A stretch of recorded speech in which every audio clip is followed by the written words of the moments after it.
जय हिंद प्यारे साथियों, एक बार फिर से आप सभी के लिए लेकर आ चुका हूं मैं सीआरपीएफ ट्रेडमैन एग्जाम 2023 के लिए जीके जीएस के मोस्ट इंपोर्टेंट क्वेश्चन। दोस्तों, परीक्षा की इस अंतिम लड़ाई में अब आपको मोस्ट इंपोर्टेंट क्वेश्चनों को कवर करने हैं जो एग्जाम में ज़्यादातर पूछे जाएंगे। तो यह वीडियो दोस्तों आपके एग्जाम के पॉइंट ऑफ व्यू से काफ़ी इंपॉर्टेंट होने वाली है, तो इसलिए वीडियो को लास्ट तक जरूर से देखिएगा। हर क्वेश्चन को अपनी कॉपी में नोट डाउन करते चलिएगा, क्योंकि इसी तरीके के क्वेश्चन आजकल एग्जाम में पूछे जा रहे हैं। तो चलिए साथियों, आज की वीडियो की शुरुआत करता हूं बिना किसी देरी के। लेकिन उससे पहले यदि आप चैनल पर नए हो तो सब्सक्राइब करके नोटिफिकेशन बेल को ऑल पर सेट कर लीजिएगा, जिससे दोस्तों सीआरपीएफ ट्रेडमैन से रिलेटेड कोई भी वीडियो हमारे चैनल पर आती है तो सबसे पहले आपको नोटिफिकेशन मिल जाए। तो चलिए दोस्तों, आज की वीडियो की शुरुआत करता हूं। तो दोस्तों, आज की वीडियो का फर्स्ट क्वेश्चन है, स्वतंत्र भारत की पहली जनगणना किस वर्ष हुई थी? किस वर्ष दोस्तों पहली जनगणना हुई थी? कौन सा ऑप्शन आपका राइट हो जाता है? दोस्तों, साथ ही साथ आपको आंसर भी बताते चलना है, ताकि आप एग्जाम के टाइम इसी तरीके से क्वेश्चनों को देख पाएं, क्वेश्चनों को सॉल्व कर पाएं और ज़्यादा से ज़्यादा आप क्वेश्चन अटेम्प्ट कर पाएं। तो जल्दी से जल्दी दोस्तों आंसर बताते चलिएगा, और वीडियो के लास्ट में आप जरूर से कमेंट करके बताइएगा कि कितने क्वेश्चन आप सही कर पाए हैं। ठीक है ना दोस्तों? अब आपको प्रैक्टिस केवल करते रहनी है, और जो भी चीज़ें आपने याद की हैं उसे अच्छी तरीके से याद कर लेना है, ताकि एग्जाम के टाइम आपको कोई भी कंफ्यूजन ना हो। ठीक है, चलिए बताइए, स्वतंत्र भारत की पहली जनगणना किस वर्ष हुई थी? कौन सा ऑप्शन राइट हो जाता है? तो दोस्तों, इस क्वेश्चन का राइट आंसर ऑप्शन सी हो जाता है 1951। 1951 ईस्वी में स्वतंत्र भारत की पहली जनगणना हुई थी, याद रख लीजिएगा।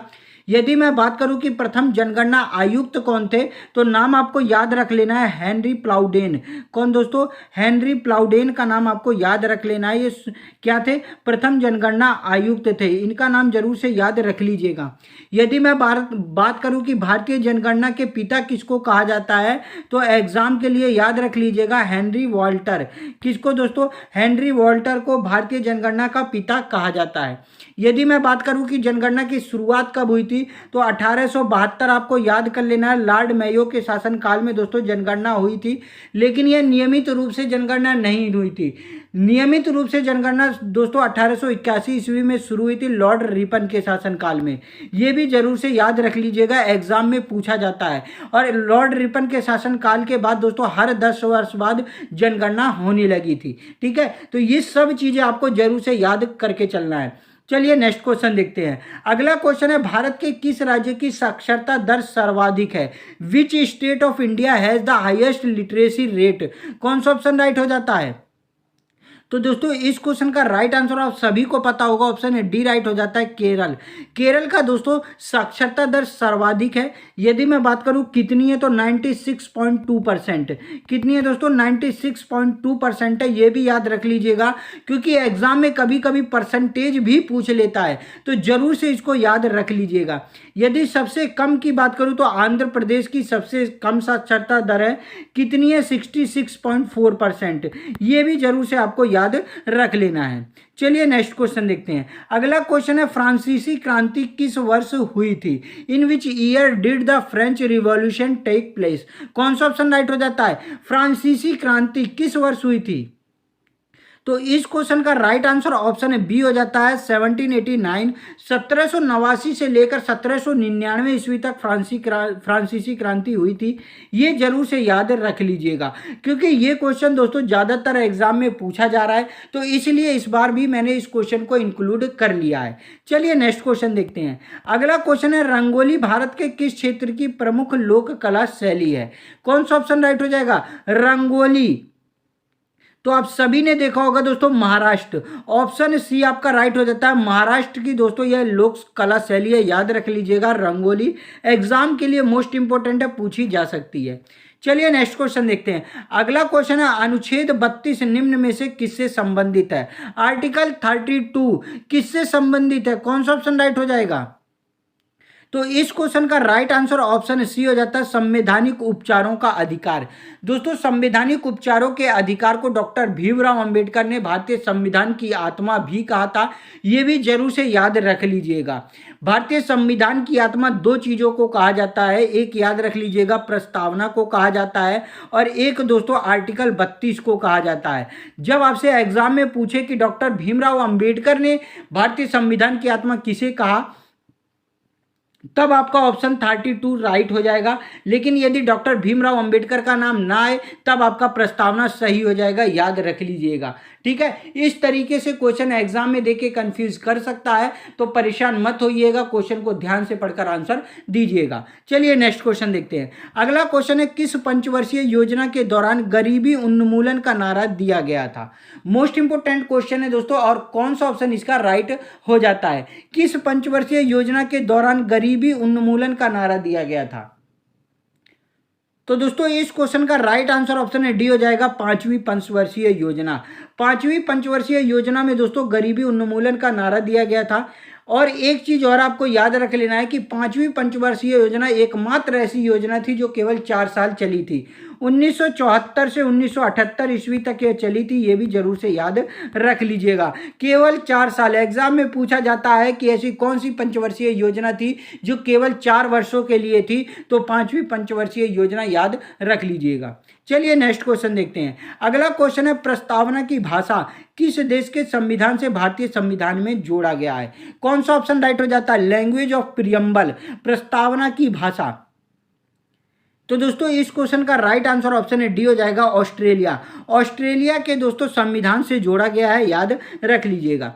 चलिए दोस्तों नेक्स्ट क्वेश्चन देखते हैं। अगला क्वेश्चन है, गुगली व चाइना मैन शब्द किस खेल से संबंधित है? ऐसे क्वेश्चन एग्जाम में देखने को मिलेंगे। इस तरीके से आपको शब्द दे दिया जाएगा और एग्जाम में पूछा जाएगा कि किससे संबंधित है, तो ये जरूर से याद करके चलिएगा। बताइए गुगली और चाइना मैन शब्द जो है किस खेल से संबंधित है? तो दोस्तों इस क्वेश्चन का आंसर राइट हो जाता है ऑप्शन ए, क्रिकेट। क्रिकेट से संबंधित है। देखिए चाइना मैन आपको कंफ्यूज कर सकता है, लेकिन गूगली तो आप सभी जानते ही होंगे ना। गूगली हरभजन सिंह ज्यादातर डालते थे, आपने देखा होगा। तो याद रख लीजिएगा, ऐसे क्वेश्चनों को सोच समझ के आंसर दीजिएगा। ठीक है, चलिए नेक्स्ट क्वेश्चन देखते हैं। अगला क्वेश्चन है, प्रसिद्ध टेनिस खिलाड़ी राफेल नडाल का संबंध किस देश से है? Famous tennis player Rafael Nadal is related to which country? कौन सा ऑप्शन राइट हो जाएगा? तो दोस्तों इस क्वेश्चन का राइट आंसर ऑप्शन बी हो जाता है, स्पेन। राफेल नडाल किस देश से संबंधित है? स्पेन से संबंधित है, याद रख लीजिएगा। चलिए नेक्स्ट क्वेश्चन देखते हैं। बंगाल में स्थायी बंदोबस्त किसने लागू किया था? कई बार दोस्तों ये क्वेश्चन मैं करा चुका हूं, और इसका राइट आंसर हो जाता है option C, Lord Cornwallis. Lord Cornwallis के शासनकाल में दोस्तों स्थायी बंदोबस्त की शुरुआत की गई थी, याद रख लेना है। चलिए नेक्स्ट क्वेश्चन देखते हैं। अगला क्वेश्चन है, सिंधु घाटी सभ्यता का बंदरगाह कौन सा था? सिंधु घाटी सभ्यता का बंदरगाह, कौन सा ऑप्शन राइट हो जाएगा? तो दोस्तों इस क्वेश्चन का राइट आंसर ऑप्शन बी हो जाता है, लोथल। लोथल को दोस्तों सिंधु घाटी सभ्यता का बंदरगाह कहा जाता है, याद रख लेना। ऐसे क्वेश्चन आपको एग्जाम में देखने को जरूर से मिलेंगे, तो लोथल को याद जरूर से रख लीजिएगा बंदरगाह के रूप में। ठीक है, चलिए नेक्स्ट क्वेश्चन देखते हैं। अगला क्वेश्चन है, संयुक्त राष्ट्र संघ दिवस किस तिथि को मनाया जाता है? कौन सा ऑप्शन राइट हो जाएगा? United Nations Day is celebrated on which date? किस तिथि को दोस्तों संयुक्त राष्ट्र संघ दिवस मनाया जाता है? तो दोस्तों इस क्वेश्चन का राइट आंसर हो जाता है 24 अक्टूबर। Option B is the right answer. 24 अक्टूबर को दोस्तों संयुक्त राष्ट्र संघ दिवस मनाया जाता है, याद रख लेना है। और दोस्तों यदि आपने अभी तक वीडियो को लाइक नहीं किया तो वीडियो को एक लाइक जरूर से कर दीजिए, अपने सभी फ्रेंड्स में शेयर कर दीजिए, क्योंकि आपका लाइक और कमेंट ही हमें मोटिवेट करता है इस तरीके की वीडियोस बनाने के लिए। तो जरूर से लाइक और कमेंट करिए। और यदि आप सीआरपीएफ ट्रेडमैन की तैयारी कर रहे हैं, एग्जाम देने वाले हैं, तो चैनल को जरूर से सब्सक्राइब कर लीजिएगा। टेलीग्राम चैनल को ज्वाइन नहीं किया है तो अभी ज्वाइन कर लीजिए जल्दी से, क्योंकि हर वीडियो की पीडीएफ नोट्स मैं टेलीग्राम चैनल पर प्रोवाइड करा देता हूं। टेलीग्राम चैनल की लिंक मैंने वीडियो की डिस्क्रिप्शन में दे दी है, तो आप आसानी से हमारे टेलीग्राम चैनल को ज्वाइन कर सकते हैं। ठीक है, चलिए नेक्स्ट क्वेश्चन देखते हैं। अगला क्वेश्चन है, सुरक्षा परिषद में कुल अस्थायी सदस्य देशों की संख्या कितनी है? सुरक्षा परिषद में कुल अस्थायी सदस्य देशों की संख्या, कौन सा ऑप्शन राइट हो जाता है?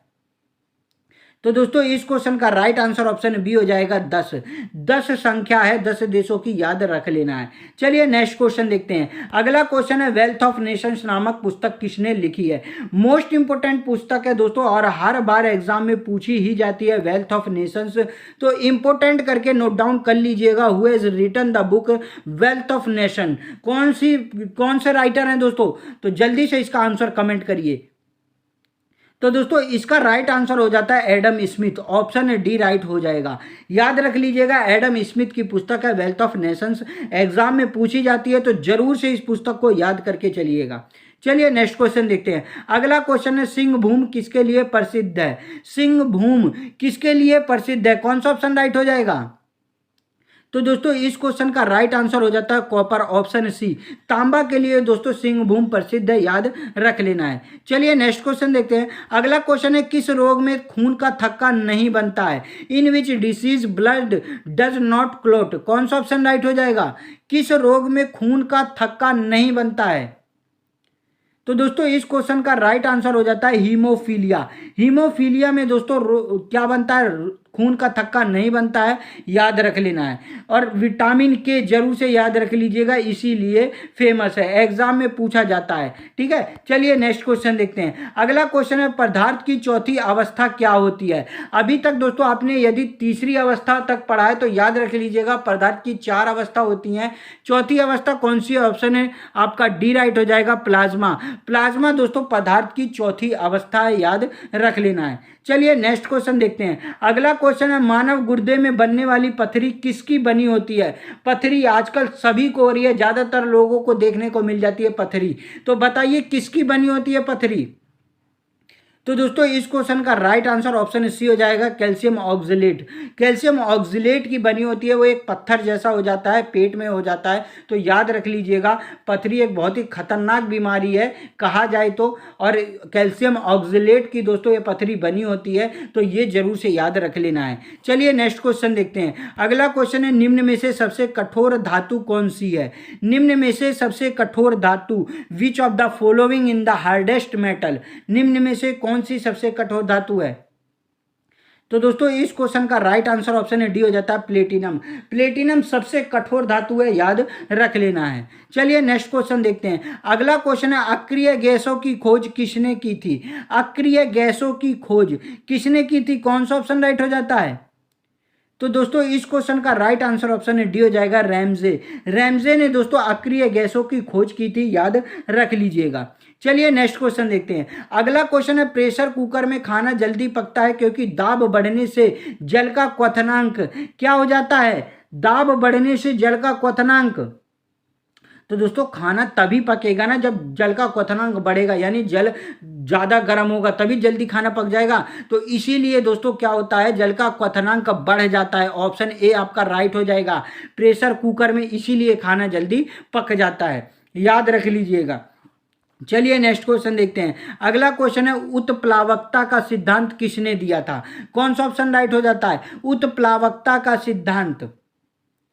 तो दोस्तों इस क्वेश्चन का राइट आंसर आपका ऑप्शन डी हो जाएगा, आर्किमिडीज। आर्किमिडीज ने दोस्तों उत्प्लावकता का सिद्धांत दिया था, याद रख लेना है, मोस्ट इंपोर्टेंट है। चलिए नेक्स्ट क्वेश्चन देखते हैं। सोना का लैटिन नाम, सोना का लैटिन नाम क्या है? तो दोस्तों इस क्वेश्चन का राइट आंसर ऑप्शन बी हो जाता है, ओरम। क्या दोस्तों ओरम सोना का रासायनिक लैटिन नाम है, जरूर से याद रख लीजिएगा, एग्जाम में क्वेश्चन पूछा जाता है, मोस्ट इंपोर्टेंट करके नोट डाउन कर लीजिएगा। ठीक है, चलिए नेक्स्ट क्वेश्चन देखते हैं। अगला क्वेश्चन है परमाणु नाभिक की खोज किसने की थी? परमाणु नाभिक की खोज, who discovered the atomic nucleus? कौन सा ऑप्शन राइट हो जाता है? तो रदरफोर्ड का नाम आपको याद रख लेना है, ऑप्शन ए। परमाणु नाभिक की खोज किसने की थी? रदरफोर्ड ने की थी, मोस्ट इंपोर्टेंट है, कई बार एग्जाम में पूछा जा चुका है। चलिए नेक्स्ट क्वेश्चन देखते हैं। अगला क्वेश्चन है मछलियों के द्वारा श्वसन करती हैं, मछलियां किसके द्वारा श्वसन करती हैं? काफी आसान क्वेश्चन है और इसका आंसर आप सभी को कमेंट करके बताना है। यदि वीडियो अच्छी लगी होगी तो एक लाइक जरूर से कर दीजिएगा, अपने सभी फ्रेंड्स में शेयर कर दीजिएगा। टेलीग्राम चैनल को अभी तक ज्वाइन नहीं किया है तो ज्वाइन जरूर से कर दीजिएगा। हर वीडियो की पीडीएफ नोट्स में टेलीग्राम चैनल पर प्रोवाइड करा देता हूं, और चैनल पर यदि आप नए हो तो सब्सक्राइब करके नोटिफिकेशन बेल को ऑल पर सेट कर लीजिएगा, जिससे दोस्तों कोई भी वीडियो आए तो सबसे पहले आपको नोटिफिकेशन मिल जाए। और दोस्तों एक बार सॉरी बोलना चाहता हूं क्योंकि मैं डेली आपको वीडियो नहीं प्रोवाइड करा पाया, लेकिन अब से मेरी कोशिश यही रहेगी कि आप सभी को डेली अच्छे से अच्छे क्वेश्चनों की वीडियो मैं प्रोवाइड कराता रहूं अपने चैनल पर। तो चैनल को जल्द से सब्सक्राइब कर लीजिएगा। चलिए दोस्तों मिलता हूं नेक्स्ट वीडियो में, तब तक के लिए जय हिंद जय भारत दोस्तों।